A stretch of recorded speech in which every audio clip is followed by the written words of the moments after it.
Okay, let's dive right in. We're going to talk about what might just be one of the most powerful chants in the entire world.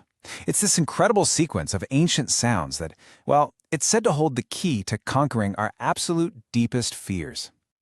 So think about that for a second. What if a single phrase could do that? I mean, really conquer your greatest fear. And look, this isn't just some philosophical thought experiment. This is the actual promise behind a legend, a prayer that's been around for thousands of years, offering people not just comfort, but a total shift in how they see the world. So, where does this all come from? Well, the story behind the Maha Mrityunjaya mantra, it begins with some serious drama. It's the story of a young sage, a boy named Markandeya, who was basically born with a death sentence. A prophecy said he wouldn't live past his teens. So here's how his story unfolds. He's born with this terrible destiny, right? Destined to die at just 16. But he's taught a secret mantra, a way to worship Lord Shiva. And he spends his whole youth just completely devoted. Then comes the fateful day, his 16th birthday. Yama, the god of death, literally shows up to collect him. But Markandeya, he doesn't run. He clings to a symbol of Shiva, the Shivaling, and just chants this mantra with everything he's got. And what happens? It's incredible. Lord Shiva himself appears, stops Yama in his tracks, and grants Markandeya his gift of immortality. And just like that, this one secret mantra was out in the world. Okay, so what are these words that hold so much power? Let's actually break this prayer down, decode it, and see what's really going on inside. Here it is. This comes straight from the Rig Veda, one of the oldest texts in the world. This is the Maha Mrityunjaya mantra, and it's a prayer to Lord Shiva, specifically in his form as Rudra, who's this incredibly powerful, sometimes even fearsome deity, who's also in charge of healing and transformation. The mantra kicks off with this word, Tri-Yambakam. It means the three-eyed one, which is a classic name for Lord Shiva.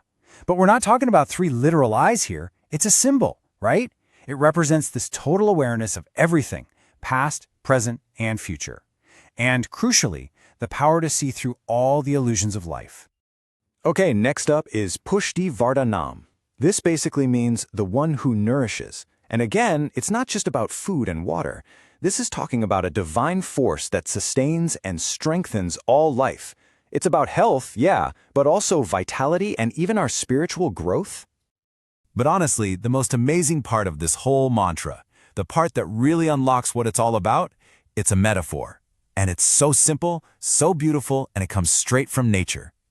This line right here, this is the absolute heart of the prayer. It says, like a ripe cucumber that effortlessly detaches from its stem, may he liberate us.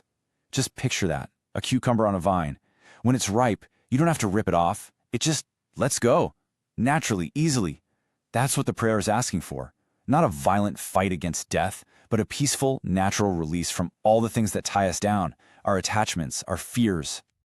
So for thousands of years, this was all about faith, right? You either believed in its power or you didn't. But now science is starting to catch up.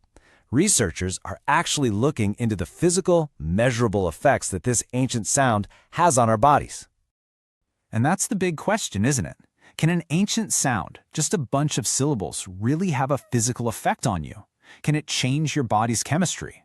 Well, it's a fair question, and some recent studies have a pretty fascinating answer. So, get this, a study from just this year, 2024, decided to put this to the test. They took a group of college students, and you know how stressful college can be, and they measured the amount of cortisol, the main stress hormone, in their blood over 3 months. And the results were, wow, just look at this. The group that didn't do any chanting, their cortisol levels actually went up a little bit. But the group that chanted the mantra every day, their cortisol levels dropped by more than 22%. That is a huge difference. So how in the world does that even work? Well, scientists think the specific vibrations of the chant trigger what's called the relaxation response. It basically flips a switch in your body, activating the part of your nervous system that tells you to calm down, your rest and digest system. Your breathing slows, your heart rate drops, your body stops pumping out so much cortisol, and it can even stimulate something called the vagus nerve, which is like a master control for keeping your body calm. Okay, so we have the science, but that actually brings us back to the real point of the mantra. Because its name, the great death-conquering mantra, That's a really big deal, and it's also really, really misunderstood. Here's the most important thing to get. This mantra isn't some magic spell to make you live forever. That's the big misconception. The real goal is spiritual liberation. It's a tool to help you understand deep down that, yeah, your body won't last forever, but your soul, your true self, is immortal. So the point isn't to escape death, it's to be free from the fear of it. And you can see this right in the name itself. The Sanskrit word jaya means victory. But it doesn't mean defeating an enemy on a battlefield. It means an internal victory, conquering your own inner demons, your own fears. So Mrityunjaya, it literally means victory over death, but it's talking about that inner triumph over the fear of it. I love this quote because it just nails the whole idea. You don't win death by not dying. You win it by not fearing it. That's the whole game right there. It's not about cheating the system. It's about getting to a place of such inner peace that the idea of death just doesn't have that terrifying grip on you anymore.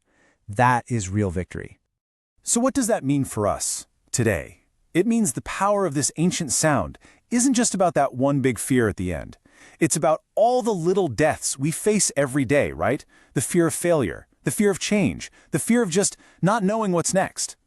This mantra is really a tool, a reminder of that fearless, timeless part of you that's already there deep inside. Well, I really hope this look into the mantra gave you a new perspective on this incredible piece of wisdom, from its amazing origin story to the modern science that's backing it up.